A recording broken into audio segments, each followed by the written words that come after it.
El doctor Enrique Reía, un hombre de leyes, un jurista de prestigio y talento, es el abogado patrocinador de una solicitud, de una demanda que 60 ecuatorianos libres presentaron ante la Corte Constitucional en contra de la Ley de Comunicación.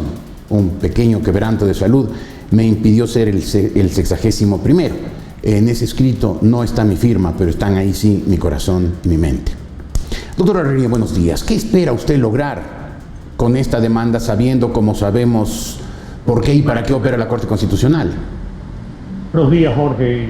Realmente es un gusto poder estar nuevamente con un periodista de la categoría de usted. Muchas gracias, doctor. Un luchador por la democracia y que se inscribe en esa línea de lo que hemos puesto en la demanda en contra de la Ley Orgánica de Comunicación. Por cierto, usted conoce que está suscrita como demandantes personas que tienen una pluralidad de ideas. Y eso de ahí es lo que significa vivir en democracia. Que muchas personas con criterios diversos en cuanto a ideología y cuanto al propio quehacer político puedan coincidir que es imprescindible para que un país viva en libertad que hayan funciones del Estado independientes entre sí, que se confronten para que se equilibre el poder del Estado. Y en este caso el Ecuador, como usted lo señala, tiene una omnipresencia, la función ejecutiva en otros estamentos del Estado, que nos hacen a usted y a mí dudar respecto de la viabilidad de presentar este tipo de demandas para poder vivir en democracia. A mí no me hace dudar, doctor. Yo estoy absolutamente seguro cuál va a ser la decisión de la Corte Constitucional. Tengo la plena certeza y creo que usted también. Como yo soy abogado y además estoy patrocinando esta demanda, tengo que reservarme algún tipo de esperanza.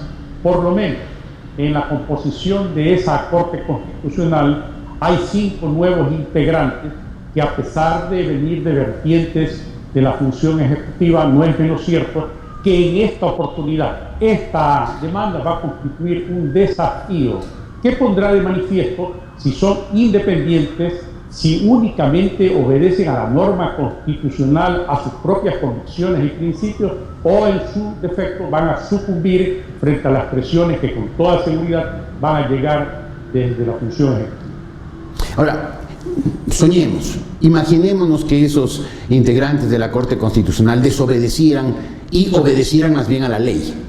¿Qué pasaría?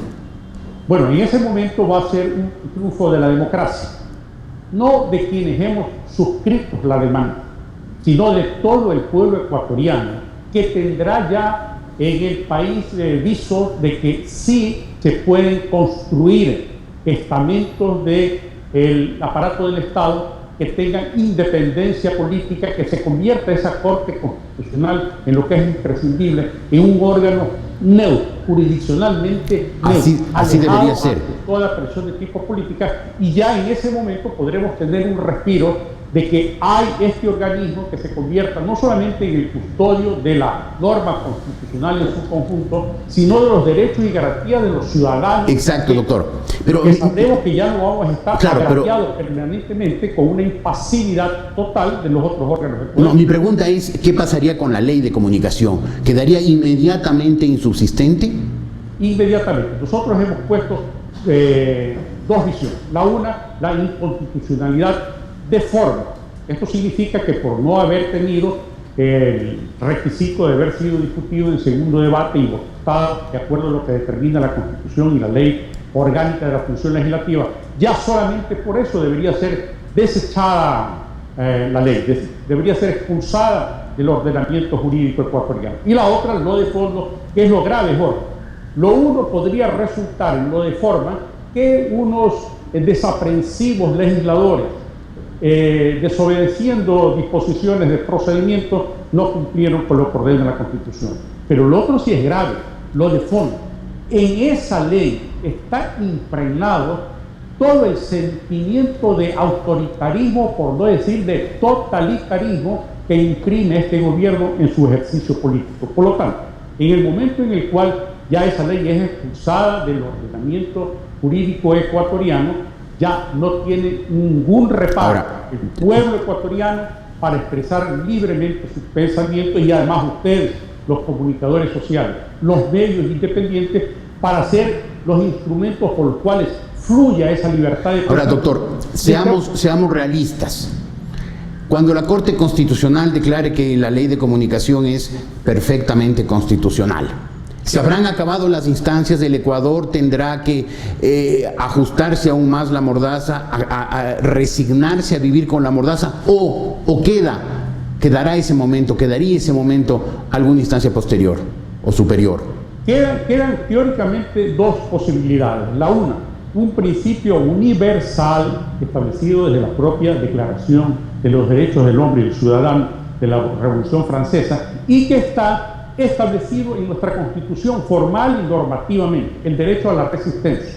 Si incluso la Corte Constitucional llega a fallar en contra de nuestra demanda, nos queda el derecho a seguir resistiendo. ¿Resistiendo cómo? Bueno, resistiendo en las calles y en las plazas del país. No tenemos otra alternativa. Esto de aquí tiene que gestarse desde la ciudadanía procedimientos de reclamo. Quienes eso hicieran, doctor Herrería, serían inmediatamente, como ya ha ocurrido, acusados de sabotaje y terrorismo y condenados a 12 años de cárcel.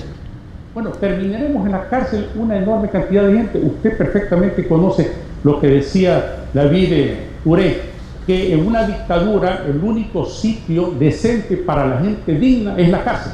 Nos iremos a la cárcel, entonces una enorme cantidad, millones de ecuatorianos, van a faltar cárceles para que nos metan presos, pero no queda otra alternativa. Y la otra alternativa, ya desde lo meramente jurídico, es concurrir con una demanda ante la Comisión Interamericana de Derechos Humanos, donde con toda seguridad le van a dar admisibilidad, y eso terminará en algún momento, Jorge, terminará no solamente en este caso de esta demanda nuestra, sino la de decenas de ecuatorianos, por no decir cientos de ecuatorianos, que han sido motivos de agravio, que han visto vulnerados sus derechos constitucionales por parte del gobierno, y llegará el momento en que esas sanciones que vaya a imponer la Corte Interamericana de Derechos Humanos tendrá el Estado ecuatoriano que indemnizar y además repetir, no solamente en la vía indemnizatoria, sino repetir las acciones penales contra todas aquellas personas que hayan cometido delitos en contra de los ciudadanos ecuatorianos. Eso será, doctor, si antes el gobierno ecuatoriano, no el Ecuador, el gobierno ecuatoriano no abandona el sistema interamericano de derechos humanos, siguiendo la ruta trazada en esto también por Venezuela. Escuchaba a una valiente, inteligente asambleísta como es Lourdes Escriván decir de que la historia nos ha demostrado cómo han caído los Somoza, los Stroessner, los Pinochet, todos esos regímenes fascistas que se entronizaron por décadas en nuestra América hispana. Terminan muy mal. Hay únicamente que esperar en los sobrevivientes. Ojalá que usted y yo nos contemos entre los sobrevivientes, pero van a haber millones de sobrevivientes que van a hacer que esta gente rinda cuentas frente a la historia y frente a los tribunales internacionales. Cuando habla de rendir cuentas ante los tribunales y obviamente ante la historia, ¿habla incluso de Rafael Correa? Hablo de todas las personas que quebrantan a diario normas constitucionales, de todas las personas que agreden injustificada e infamemente a los ciudadanos, abusando del poder público y de toda la parafernalia de que se dispone desde el poder del Estado. Todas esas personas que vayan a infringir disposiciones constitucionales y legales tendrán que rendir cuentas ante el juicio, no solamente de la historia, sino de los jueces que oportunamente van a tener que juzgar todos los desacuerdos. Una pregunta final, doctor Herrería. ¿Para cuándo se puede esperar una decisión, una resolución por parte de la Corte Constitucional? Esperemos que, de acuerdo los plazos y términos que establece tanto la Ley de Control Constitucional como el propio reglamento interno de sustanciación, son bastante ambiguas. Pero yo estimo que esto aquí debe ser resuelto en un plazo máximo entre 40 y 50 días. Ahora bien, usted me puede decir, Jorge, bueno, usualmente han habido demandas de esta naturaleza que no son resueltas, sino que quedan hasta las calendas griegas. En ese caso nosotros recurriríamos ya ante la Comisión Interamericana, porque eso significa que en el Ecuador no existen los recursos para la tutela judicial efectiva, es decir, no nos franquean los recursos necesarios para tener acceso a la justicia y una respuesta oportuna, ágil. Como dice la propia Constitución, la ley orgánica, los propios fallos de la Corte Constitucional, no es que nos vamos a quedar cruzados de brazos esperando que después de 5, 6 o 7 meses continúa esa demanda archivada en la Corte. No. Si hacen eso de ahí, podemos recurrir directamente a la Comisión con seguridad que nos van a aceptar nuestra demanda.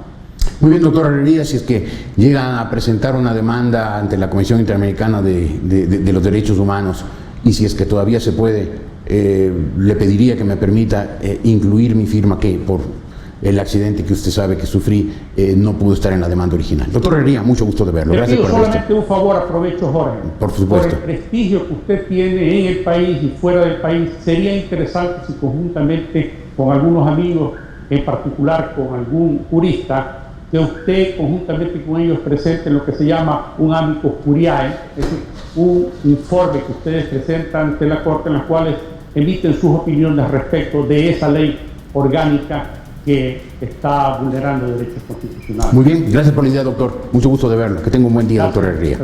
El doctor Enrique Herrería, jurista, el que patrocina esta demanda planteando la inconstitucional de la ley Mordaza, de la ley de comunicación.